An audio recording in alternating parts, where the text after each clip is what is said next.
કે તેના દિવાળીમાં મેરેજ હતા અને તેને પૈસાની ખૂબ જ જરૂરિયાત હતી, જેથી ઇન્સ્ટાગ્રામમાં તેમણે આ શોપની રીલ્સ જોયેલી હતી, જેમાં એક્ઝોટિક બર્ડ્સ જેની કિંમત 1 લાખથી શરૂ થઈને 3,20,000 સુધીની કિંમતના એક્ઝોટિક બર્ડ્સ હતા.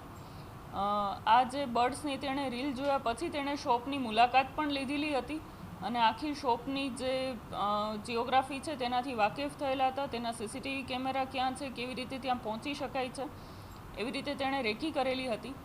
અને તેને ધ્યાન પર હતું કે આ શોપમાં સીસીટીવી કેમેરા છે, એટલા માટે તે 15 દિવસ સુધી આ ચોરી નહીં કરી શકે.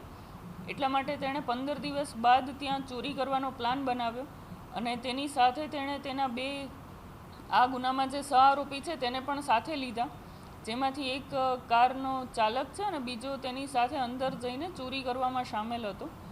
એ રાતના ટાઈમે તેમણે શટર તોડીને અંદર જઈને ટોટલ અગાઉ જે તેણે આ બર્ડ્સ જોયા હતા તેમાંથી કુલ 11 બર્ડ્સની તેણે ચોરી કરીને તે લોકો ભાગી ગયેલા હતા. અમદાવાદ ગ્રામ્ય એલસીબીને આ બાતમી મળતા તેનો જે મુખ્ય આરોપી છે વિશાલ યાદવ, તેને અટકાયત કરીને 11 બર્ડ્સને રિકવર કરવામાં આવેલ છે.